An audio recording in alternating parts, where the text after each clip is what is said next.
नमस्ते, सत श्री अकाल, आदाब। 7 न्यूज़ 24 में आप सभी का स्वागत है। आज 7 न्यूज़ 24 के ऑफिस में एक खास मेहमान आए हुए हैं जो गोंदूताई घरकुल की एक जानी मानी शख्सियत है, वसीम देशमुख जी। तो हम आज जानेंगे वसीम देशमुख की कहानी, वसीम देशमुख की जुबानी। वसीम देशमुख जी, सबसे पहले आपका स्वागत है हमारे चैनल में 7 न्यूज़ 24 के ऑफिस में। शुक्रिया। मैं सबसे पहले 724 न्यूज़ का शुक्रिया अदा करना चाहता हूँ जिन्होंने मुझे इस काबिल समझा और मुझे मुलाकात देने के लिए मुझे बुलाया। तो वसीम जी, सबसे पहला सवाल ये है कि आपका एजुकेशन यानी आपकी पढ़ाई लिखाई कितनी हुई है? मेरी पढ़ाई लिखाई मैं 10वीं तक की प्रोविजनल स्कूल में मैं उर्दू से मेरा शिक्षण हुआ। उसके बाद मेरा फर्स्ट और सेकंड ईयर पांगल कॉलेज में हुआ। फिर सेकंड ईयर के बाद थोड़ा घर के हालत ये रही, इसके बाद मैंने आगे कॉलेज किया। तो जैसे आपने कहा कि आपके घर के हालात खराब रहने की वजह से, तो आपके फैमिली मेंबर्स कितने हैं? फैमिली में कितने लोग हैं? हम 2 भाई और 2 बहनें थी, जिसमें 2 बहनों की शादी हो चुकी थी। हम 2 भाई हैं और हमारे अम्मी हैं। मेरे वालिद साहब का 2014 में इंतकाल हो चुका है। तो अभी आप जैसे पहले कम्युनिस्ट पार्टी में एक कार्यकर्ता की हैसियत से काम करते थे, तो उस पार्टी को किस तरह से आपने ज्वाइन किया? कैसे आपका सफर रहा, जरा हमारे दर्शकों को बताइए। ये मैं 2004 में मैंने गेंटल चौक से रिक्शा चलाने की शुरुआत की। मेरे वालिद साहब एक ऑटो रिक्शा थे, तो मैंने रिक्शा चलाने की शुरुआत की। तो उस वक्त मैं गेंटल से जो है जोड़ बसना और जोड़ बसना से MIDC के लिए हम सीट पर धंधा करते थे। तो 2004-5 में जो नए घरकुल जब बन रहा था, तो वहाँ यूपी, बिहार, बंगाल के कुछ लोग थे जो भाजी मार्केट के लिए MIDC और 70 फुट को आते थे। तो वो लोग उस वक्त हमको 10-10 रुपए देकर रिटर्न छोड़ने लगाते थे नया घरकुल में। तो ऐसे करते करते हम नया घरकुल को जाने लगे। फिर घरकुल का वाटअप हुआ। घरकुल का वाटअप होने के बाद मैं वो चौक का अध्यक्ष था, जहाँ पर तकरीबन 70-80 रिक्शा चलते थे। तो वो रिक्शा चलते चलते मैंने वहाँ चलाने के वक्त वहाँ पर टमटम चलते थे कुंभारी में। तो वो लोग हमको बाहर वाले बोल के हमारे साथ कुछ चीज़ों की वहाँ तकरार होने लगी गोंदूताई घरकुल में। फिर हम भी वो झगड़े लफड़े करने, तो उस वक्त तो हो गया, वो नया नया मामला था। तो उस वक्त हमको भी लगा कि कुछ तो पॉलिटिकल पार्टी जो अपनी आ रही बाड़ा मस्त घरकुल बस है।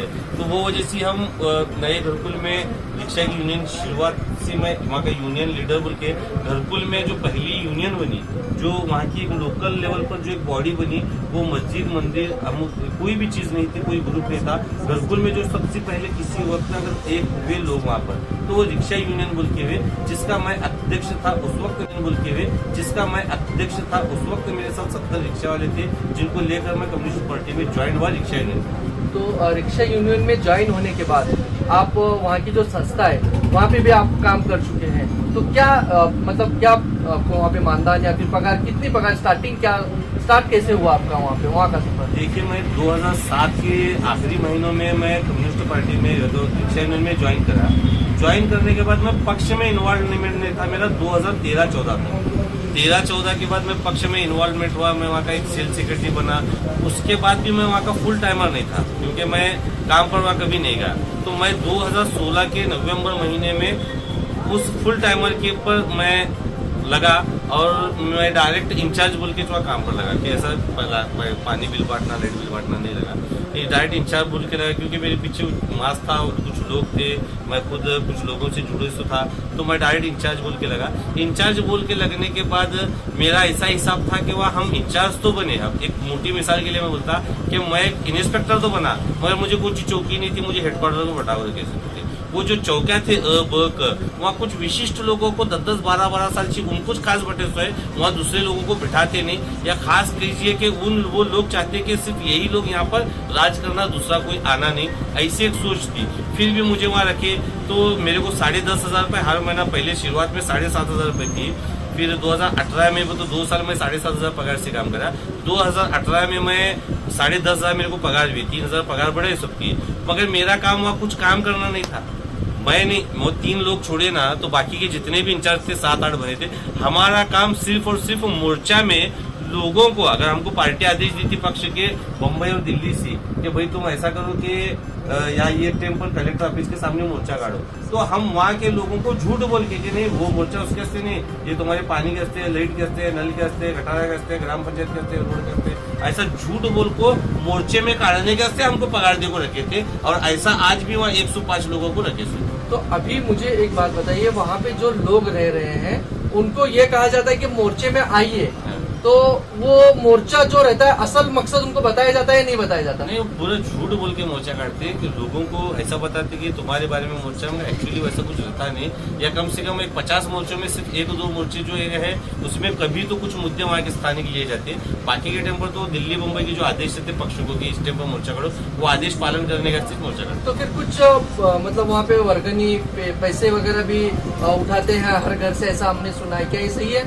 देखो, वहाँ टोटल 22 लाख रुपए उठाते हैं। 22 लाख रुपए में से अलग अलग, तो मेरे को 10,500 रुपए हर महीना, पहले शुरुआत में 7,500 रुपए थी, फिर 2018 में तो 2 साल में 7,500 पगार से काम करा। 2018 में मैं 10,500 मेरे को पगार भी, 3,000 पगार बढ़े सबकी, मगर मेरा काम वहाँ कुछ काम करना नहीं था। मैं नहीं, वो 3 लोग छोड़े ना, तो बाकी के जितने भी इंचार्ज थे 7-8 बने थे।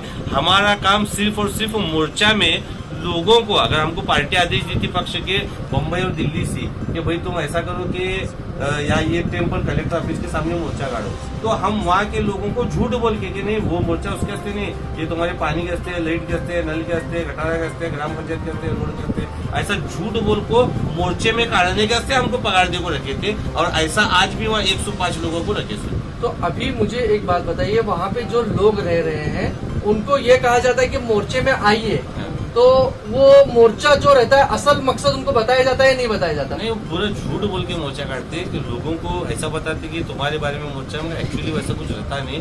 या कम से कम एक 50 मोर्चों में सिर्फ 1-2 मोर्चे जो है उसमें कभी तो कुछ मुद्दे वहाँ के स्थानीय लिए जाते हैं। बाकी के टाइम पर तो दिल्ली मुंबई के जो आदेश रहते पक्षों को कि इस टाइम पर मोर्चा करो, वो आदेश पालन करने का सिर्फ मोर्चा करो। तो फिर कुछ मतलब वहाँ पे वर्गनी पैसे वगैरह भी उठाते हैं हर घर से, ऐसा हमने सुना है, क्या ये सही है? देखो, वहाँ टोटल 22 लाख रुपए उठाते हैं। 22 लाख रुपए में से अलग अलग तरीके से पानी बिल, नल बिल, वर्गनी, बांधकाम परवानगी, अमुक बोल के उठाते। तो उसके अंदर मुझे जो पगार दे रहे थे वो एक्चुअली पगार नहीं थी, वहाँ एक लूट मार कर को हिस्सा ले पा रहे, वो लूट मार का मुझे हिस्सा था 10,500 रुपए, ऐसा ही हिसाब है। मैं भी खाया और लूट मार का हिस्सा, जब तक मेरे को समझ में नहीं आया तब तक, और उसके बाद मैं करा तो साहब वो लूट मार का हिस्सा मैं खाया था। यानी कि वहाँ पे जो लूट मार चल रही है, लूट मार में से ही आपको पेमेंट दी जाती थी? हाँ, और अभी भी दी जा रही है? नहीं, अभी वो दूसरों को दी जा रही है, मुझे तो बंद है, जैसा मुझे समझ में आया मैं छोड़ा।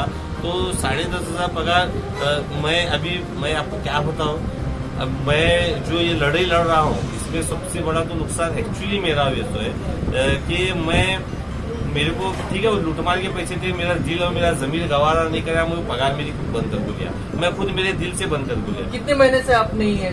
तो मैं आज तकरीबन 11 महीने से मैं वहाँ काम पर नहीं हूँ, जिसकी मेरी पगार होती है सिर्फ 1,15,500 रुपए, और अब मैं बोलूँ साहब कि वहाँ लूट मार करने वालों को भी बोनस मिलता, तो वो बोनस इस तरह है कि 10,000 बोनस। तो आज तक मेरा नुकसान हो चुके सो है 1,25,500 रुपए, मैं ये छोड़कर लोगों के लिए लड़ रहा था।